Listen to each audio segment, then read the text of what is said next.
अस्सलामुअलैकुम वरहमतुल्लाहि वबरकातुहू। तो मैं उसे जीशान और आप देख रहे हैं हमारा अपना यूट्यूब चैनल जीशान मीडिया। तो नाजरीन, आज की जो हमारी नशिस्त है उसके अंदर हम बहुत ही अहम उन्वान के ऊपर बात करने वाले हैं। और आज की जो हमारी नशिस्त है उसका उन्वान ये है कि हमारे हर जगह हमारे मजहब इस्लाम को क्यों बदनाम किया जाता है। तो चलिए आज की हम हमारी इस वीडियो को आगे बढ़ाते हैं। तो आज की वीडियो को आगे बढ़ाने से पहले आप सब लोगों से गुजारिश है कि हमारे अपने यूट्यूब चैनल जीशान मीडिया को सब्सक्राइब कर दे, और सब्सक्राइब करने के बाद जो बेल आइकन की घंटी आती है उसको भी जरूर दबा दे, ताकि हमारी हर इस्लाम से मुताल्लिक वीडियो आप तक सबसे पहले पहुंच सके। तो चलिए आज की वीडियो को स्टार्ट करते हैं।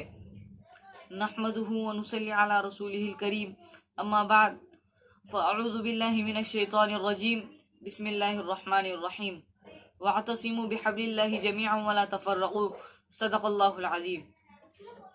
मोहतरम नाजरीन, आज हर जगह हमारे मजहब इस्लाम को क्यों उछाला जाता है, इस टॉपिक के ऊपर हम लोग बात करने वाले थे। तो नाजरीन, सबसे पहले मैं आप लोगों को बता दूं, तो नाजरीन यहाँ पर सबसे पहली जो हमारी गलती है वो ये है कि हमने मजहब इस्लाम की रस्सी को मजबूती से नहीं पकड़ा है।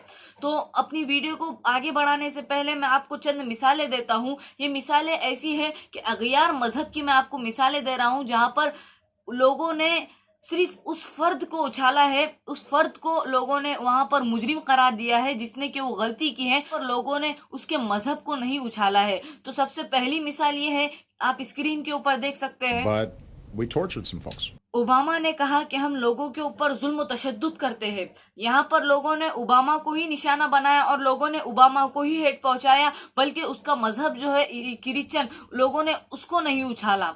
और दूसरी मिसाल ये है कि इसराइल फलस्तीन के ऊपर एक फारफोस नामी पाउडर फेंक रहे हैं, जिससे कि उनका जिस्म अपने आप पिघल रहा है।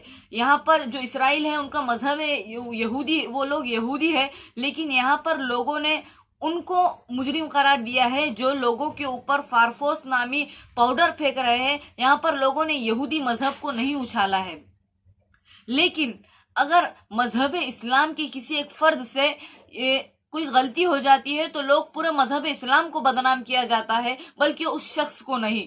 तो नाजरीन, ऐसा क्यों है, मैं आज आप लोगों को ये बताने वाला हूँ। इसकी वजह ये है कि सूरह इनफाल की आयत नंबर 146, जिसका तर्जमा ये है कि तुम अल्लाह और उसके रसूल की इताअत करो, आपस में इख्तिलाफ मत करो, वरना तुम्हारे अंदर कमजोरी पैदा हो जाएंगी, और तुम सब्र करो, यकीनन अल्लाह सब्र करने वालों के साथ है। नाजरीन, यहाँ पर जो बात बयान की गई है वो ये है कि तुम अल्लाह और उसके रसूल की इताअत करो, वरना तुम्हारे अंदर कमजोरी पैदा हो जाएगी। और यहाँ पर हम गलती ये करते हैं कि हम अल्लाह और उसके रसूल की इताअत ही नहीं करते हैं, हम नमाजें नहीं पढ़ते, अल्लाह और उसके रसूल की सुन्नतों के ऊपर अमल नहीं करते, इसीलिए हमारे अंदर कमजोरी पैदा हो गई है और हमारा मजहब इस्लाम को लोग उछाल रहे हैं।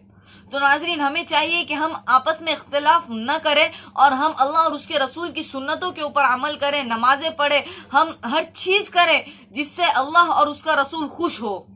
लेकिन ऐसा हम लोग नहीं करते, और हमारे अंदर आज आपस के अंदर इख्तिलाफ इतना ज्यादा है कि उसकी हद बयान नहीं की जा सकती। तो अगर हमें इन सब चीजों से दूर रहना है तो हमें एक चीज करनी होगी। नंबर 1, हमें आपस के अंदर से इख्तिलाफ दूर कर देना होगा, और नंबर 2, अल्लाह और उसके रसूल की इताअत करनी होगी, अल्लाह और उसके रसूल की सुन्नतों के ऊपर अमल करना होगा, और आपस में इख्तिलाफ से बचना होगा। उम्मीद करता हूँ आपको ये वीडियो पसंद आई होगी। अगर ये वीडियो पसंद आई हुई तो प्लीज इस वीडियो को लाइक करें, चैनल को सब्सक्राइब करें और इस वीडियो को ज्यादा से ज्यादा शेयर